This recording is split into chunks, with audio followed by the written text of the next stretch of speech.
की बरसी है और तमाम जो मीसा बंदी हैं उनके सम्मान में भाजपा कार्यक्रम कर रही है। लेकिन भाजपा के कई ऐसे नेता जो उस दौर में बतौर स्टूडेंट कहें एक्टिव थे और आज बड़े पदों पर हैं, उनमें से एक हमारे साथ यूडीएच मंत्री झाबर सिंह खर्रा हैं।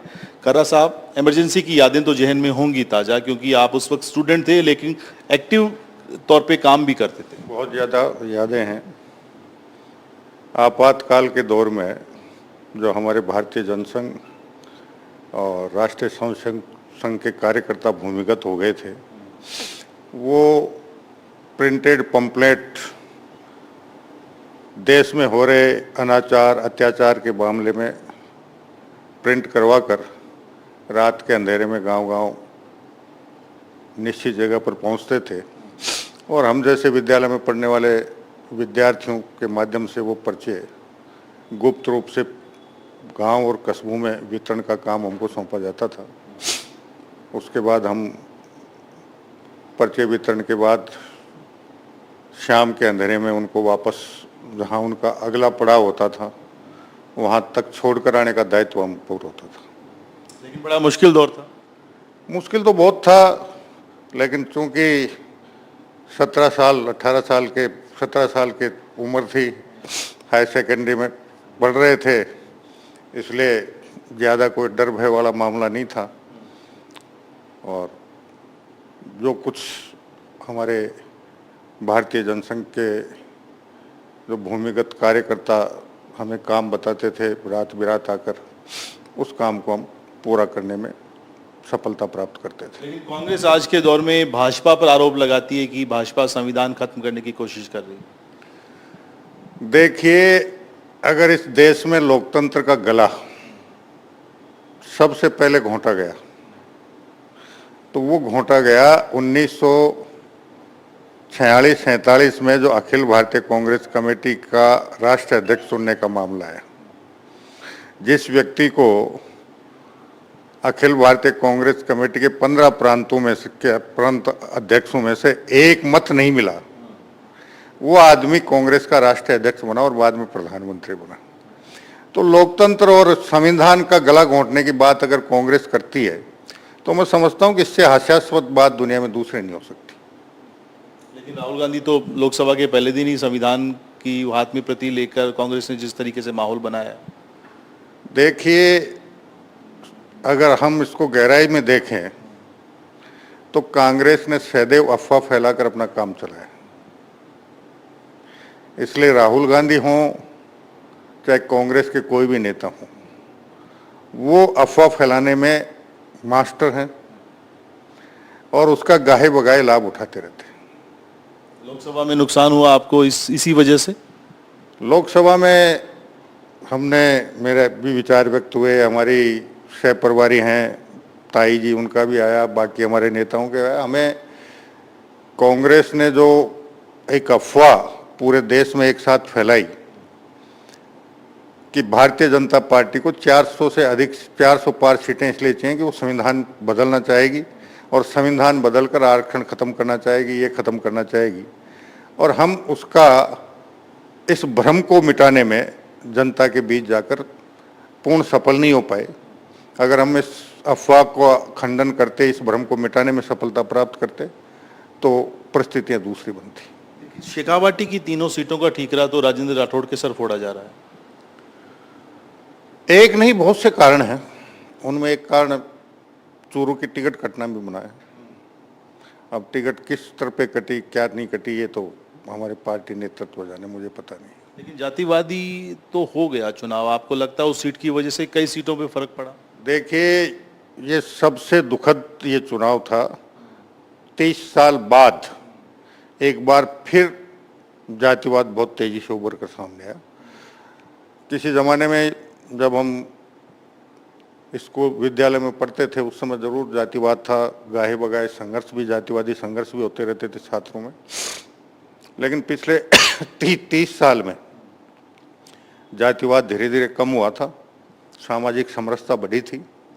लेकिन मुझे ये कहने में कहीं कोई संकोच नहीं कि 2024 के लोकसभा चुनाव में जातिवाद एक बार फिर उभर कर आया और ये समाज के लिए, राज्य के लिए, राष्ट्र के लिए, सबके लिए बहुत हानिकारक और घातक है।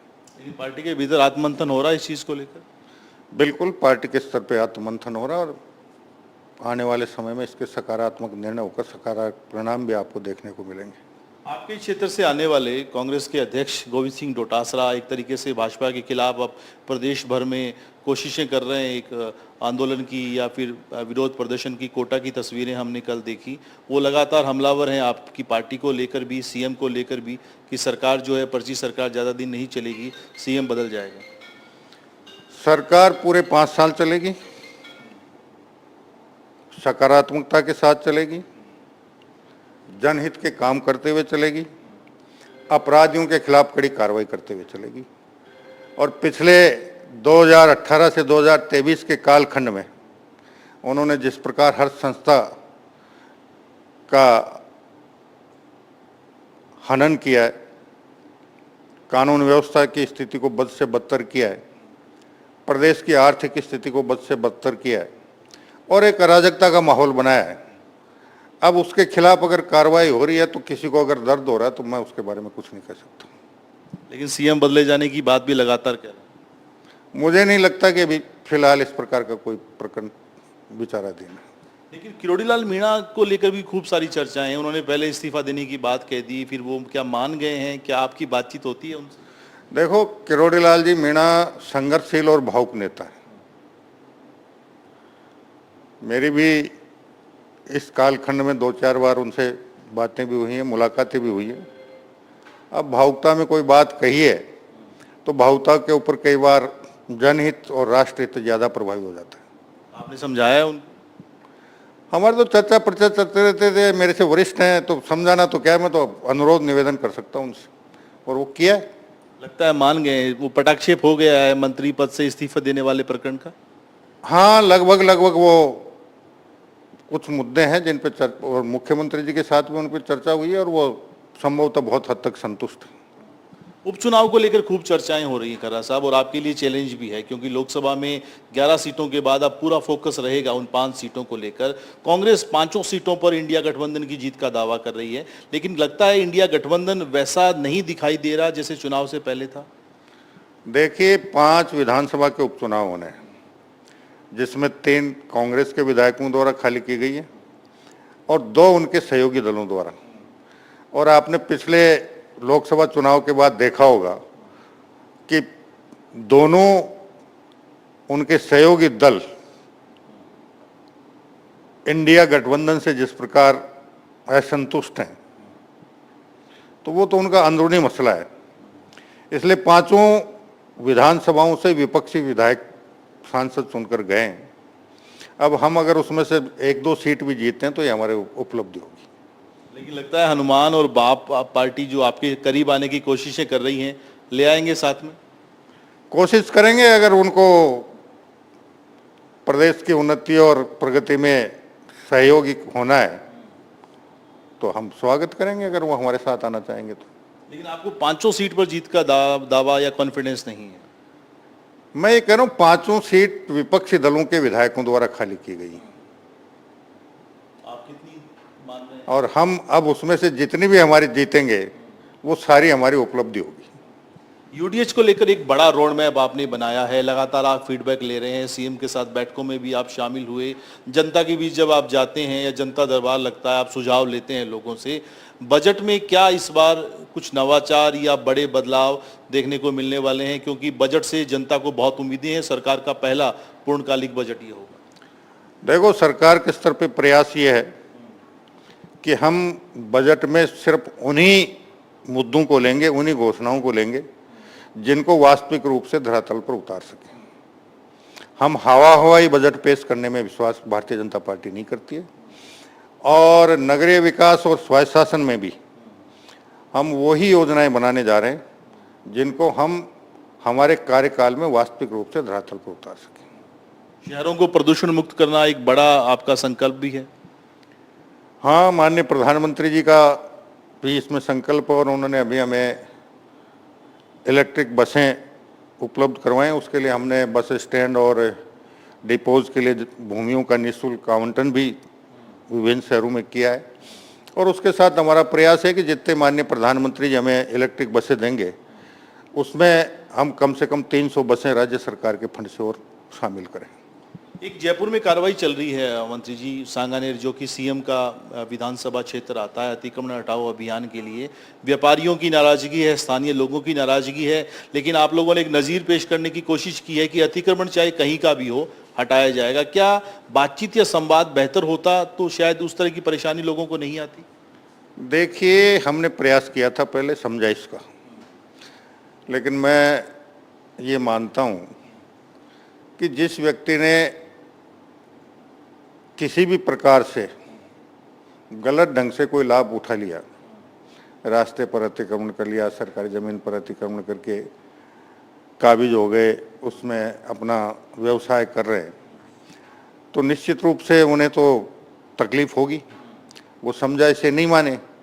माननीय राजस्थान उच्च न्यायालय का आदेश है और माननीय मुख्यमंत्री भजनलाल जी का स्पष्ट संकेत है कि हमें इस मामले में कठोरता से आम जन की सुविधा के लिए आम रास्तों और सड़कों से अतिक्रमण हटाना चाहिए, सरकारी भूमियों से अतिक्रमण हटाना चाहिए, सरकारी संपत्तियों से अतिक्रमण हटाना चाहिए और अतिक्रमण हटाकर फिर उनका उपयोग जनहित में लिया जाना चाहिए। इसलिए सबसे पहले अतिक्रमण हटाओ अभियान माननीय मुख्यमंत्री जी के निर्वाचन क्षेत्र से हो रहा है, ताकि पूरे प्रदेश में एक संदेश जाए कि जब मुख्यमंत्री जी के निर्वाचन क्षेत्र से इस प्रकार का काम हो सकता है तो फिर कोई भी क्षेत्र ऐसा नहीं बचेगा जहां इस प्रकार की कार्रवाई नहीं होगी।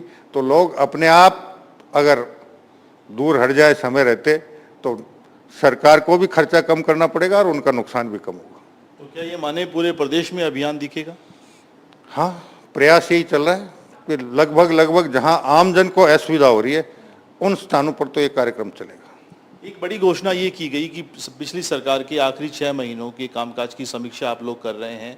क्या फिर कोटा में जिस तरीके से आरोप लगे शांति धारीवाल पर, वहाँ के विकास कार्यों को लेकर या यूडीएच के तमाम जो कार्य थे उनकी जांच भी की जाएगी या फिर कागजी बातें ही जैसे अमूमन सरकारें करती रही हैं वैसा ही होगा? देखिए, 2 बातें हैं इसमें। सरकार के अंतिम 6 माह में कुछ ऐसे निर्णय उन्होंने किए जिनमें ना तो व्यापक जनहित था और ना प्रदेश का हित था। लोगों को व्यक्तिगत लाभ देने के लिए कुछ निर्णय किए गए, उनकी समीक्षा की जा रही है और उनमें से बहुत से निर्णय वापस निरस्त भी किए जा सकते हैं। उसके अलावा पूरे प्रदेश में 5 साल में अगर कहीं वित्तीय अनियमितता हुई है, कानून में अव्यवस्था हुई है,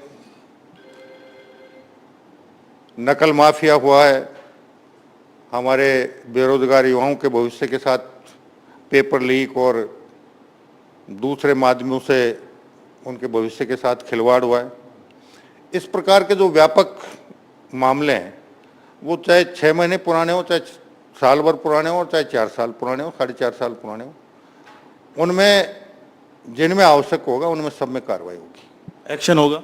बिल्कुल कार्रवाई होगी, दोषी को दंडित किया जाएगा।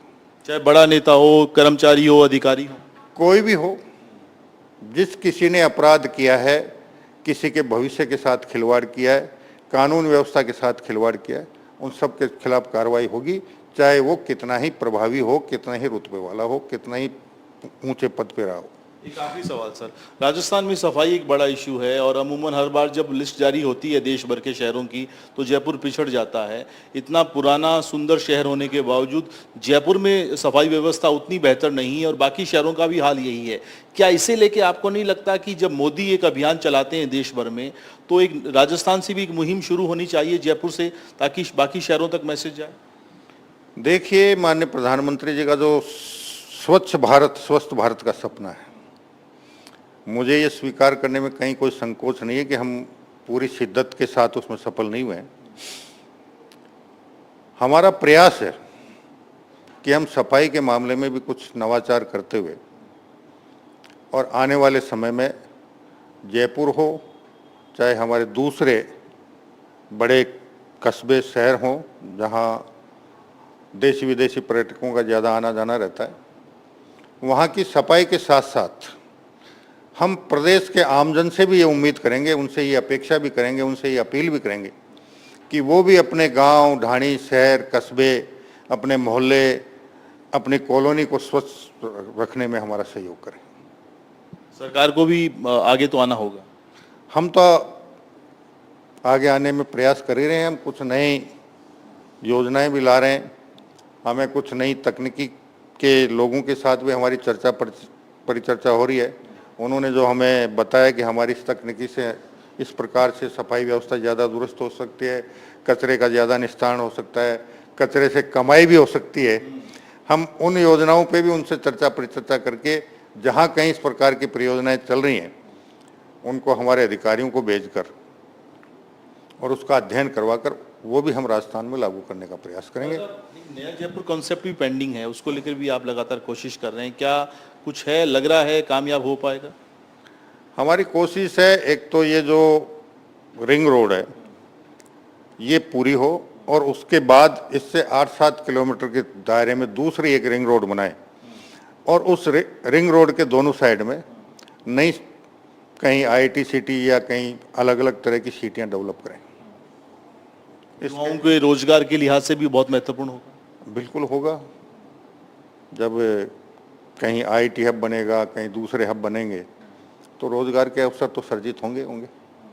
बातचीत के लिए बहुत शुक्रिया UDH मंत्री जाबर सिंह खर्रा साहब। कई सारी योजनाएं हैं जिन पे UDH के स्तर पे काम चल रहा है और 5 जो उपचुनाव होंगे उनमें पार्टी भाजपा कैसे बेहतर प्रदर्शन करे, एक बड़ी चुनौती है। अतिक्रमण को लेकर प्रदेश भर में अभियान चलाने की योजना बना रहे हैं, उसकी शुरुआत सांगानेर से हो गई है और उससे भी बड़ी बात ये कि सफाई के इशू को लेकर बहुत कंसर्न है, चाहते हैं कि लोग भी आगे आएं, सरकार एक मुहिम जो चलाएगी उसमें लोगों का सहयोग मिले। और एक बड़ी बात ये जो इशारा कर रहे हैं कि जो मंत्री जी नाराज चल रहे थे किरोड़ीलाल मीणा, उनके इस्तीफा प्रकरण का पटाक्षेप हो गया है। एक तरीके से कुछ इश्यूज हैं जिन पे बात चल रही है और वो मान गए हैं। कैमरामैन जसराज के साथ सुशांत पारीक, NDTV जयपुर।